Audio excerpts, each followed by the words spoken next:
जब शाहजहांपुर के जिला अधिकारी इंद्र विक्रम सिंह महिलाओं की चप्पलों से पिटते पिटते बचे। अपनी शैली के चलते जिलाधिकारी शाहजहांपुर इंद्र विक्रम सिंह राष्ट्रीय शक्ति दल की राष्ट्रीय अध्यक्ष तथा भाजपा नेत्री श्रीमती सावित्री शर्मा से अभद्र व्यवहार कर बैठे। संभवतः उन्हें मालूम नहीं था कि मैं जिस महिला के साथ इस प्रकार का अभद्र व्यवहार पेश आ रहा हूं, उसका नतीजा मुझे गंभीर भुगतना पड़ेगा। मामला उस समय बिगड़ गया जब सावित्री शर्मा कुछ गरीब महिलाओं के साथ जिलाधिकारी के समक्ष उनकी पीड़ा को लेकर पहुंचे और बताया कि किन महिलाओं ने 3 वर्ष पूर्व डूडा के आवास हेतु आवेदन किया था, किंतु अभी तक इनको आवास नहीं मिला है। इस प्रार्थना पत्र को देखते ही जिलाधिकारी इंद्र विक्रम सिंह सावित्री शर्मा से बोले, जाइए यहां से जाइए कि यहाँ खैरात नहीं मिलती है। तब उन्होंने यह कहकर सरकार की योजना है, गरीबों को उसका लाभ मिलना चाहिए, डीएम बिगड़ गए और कहा कि जाइए, एक पैसा नहीं मिलेगा, जो करना हो कर लीजिए। तो सावित्री शर्मा ने यह बात प्रार्थना पत्र लिखकर देने के लिए कही। इतना सुनते ही जिलाधिकारी के तेवर बिगड़ गए और वह अपने चिर परिचित शैली में बोले, बदतमीजी से बोलती हैं। इतना ही कहते ही अपने चपरासी और ड्यूटी पर खड़े पुरुष पुलिस वालों को बुलाकर जबरदस्ती इनको धक्का देते हुए चैम्बर से बाहर कर दिया।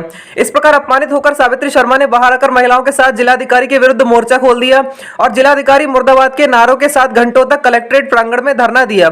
उसी समय जिलाधिकारी बाहर से निकले तो सभी महिलाएं चप्पल लेकर उन्हें मारने के लिए दौड़ी। यह देखकर जिलाधिकारी गाड़ी में बैठकर भाग खड़े हुए। सावित्री शर्मा ने पत्रकारों को बताया है कि यह जिलाधिकारी बहुत ही बदतमीज है, इसे महिलाओं व वृद्ध बुजुर्गों से बात करने की तमीज नहीं है। मैं 71 साल की बुजुर्ग हूं, इसकी मां के बराबर हूं, लेकिन मेरा उसने अपमान किया है, मुझे धक्के देकर पुरुषों से बाहर भगाया है। मैं इसका बदला हर हाल में लेकर रहूंगी। उन्होंने जिलाधिकारी हटाने के लिए मुहिम चलाने तथा कलेक्ट्रेट प्रांगण में अनशन करने की घोषणा की है। मिलने गए थे जी, क्या कुछ घटना घटित हुई वहाँ पर, क्या बात हुई, किन समस्याओं को लेकर के आप गए? सर ऐसा है कि मैं राष्ट्रीय शक्ति दल की जो हमारा सामाजिक संगठन है उसकी तरफ से कुछ प्रधानमंत्री आवास योजना के अंतर्गत जिन्होंने फार्म डाल रखे हैं, 2-3 साल हो गए उन लोगों के लिए, महिलाओं को और पुरुषों के लिए, तो वो कई बार डूडा के चक्कर लगाए, कई लेखपालों के चक्कर लगाए उन्होंने, कई किसी तरह कई और लोग आए, उनके भी सबसे हाथ पैर जोड़ते रहे, कहते रहे, लेकिन उन्होंने फिर बाद में आके हमसे शिकायत की कि दीदी हमारी तो बात कहीं सुनी नहीं जा रही है। कोई हमारा, हम डूडा में जाते हैं तो वहाँ से भी हमें भगा दिया जाता है और लेखपाल से बात करते हैं तो वो पैसे लेके चले जाते हैं, तब भी कोई बात नहीं हो पाती है। तो हम बताइए हम क्या करें, हम कहाँ जाएँ? आप हमारी समस्या बात को लेकर आप चलें और डूडा में शिकायत करें। हम डूडा में नहीं, हम जो ज़िले के अधिकारी हैं उन अधिकारी के पास चलेंगे, उनसे बात करेंगे चल के, वो धैर्य से बात को सुनेंगे क्योंकि वो उच्च अधिकारी ही बात को सही से सुनते हैं। हम इस आश्वासन से यानी इतने विश्वास के साथ हम इनके पास लेके आए इन लोगों के लिए, लेकिन बहुत जनता हमारे पास थी, 30-40 लोग थे। हमने कहा नहीं, सबको नहीं ले जाएंगे क्योंकि कोविड प्रोटोकॉल चल रहा है, उसमें अंदर जाने को भी नहीं मिलेगा। 10 लोग जो हैं वो चलो साथ में, बाकी वापस जाओ। तो इतने लोगों को हम लेकर यहाँ पे आए। अंदर भी हमको जाने को 2 लोगों को अनुमति हुई, तीसरी लोग महिला हमारे साथ आ गई, 3 लोग हम अंदर गए। एक हमारी राष्ट्रीय शक्ति दल की जिला अध्यक्ष हैं बिंदु सिंह जी, वो थी। एक हमारी जिले की महामंत्री हैं पूनम सिंह, वाक्या भी बता रहे हैं अभी। उसके बाद हम लेके गए और उनके आगे अपना मांग पत्र रखा, शिकायती पत्र। तो हमने कहा सर ऐसा है, ये 3-4 साल से लोग मारे घूम रहे हैं और इनको आप देख लीजिए। तो बोले, पढ़ने के बाद बोले यहाँ खैरात नहीं बढ़ती है, जाइए यहाँ से। तो मैंने कहा सर जाइए यहाँ से, ये बताइए अगर खैरात नहीं बढ़ती है तो ये सरकार जो है गरीब जनता को लॉलीपॉप क्यों देती है? हम तो तेज़ बोलना, लेकिन हमने उनसे इस भाषा में हमने कहा आप ये बताइए फिर ये लॉलीपॉप क्यों देती है?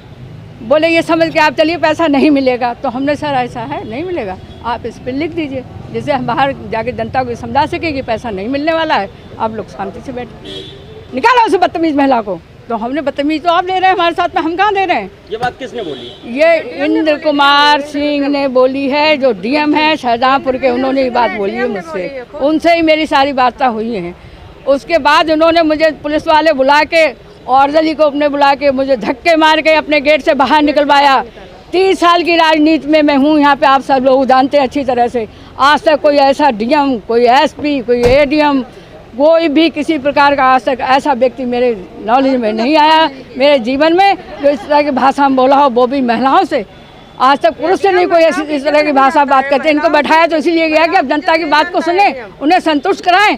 क्या ये इस तरह से भाजपा को वोट दिलवा सकते हैं? ये तो वोट को और गिरा रहे हैं यहाँ बैठकर, जो सोचते हैं कि जिनको मंत्री जी ये कहते हैं, लोग कहते हैं उन्हें तो योगी का संरक्षण प्राप्त है, तो योगी जी को ये भून के खा रहा है यहाँ बैठ के।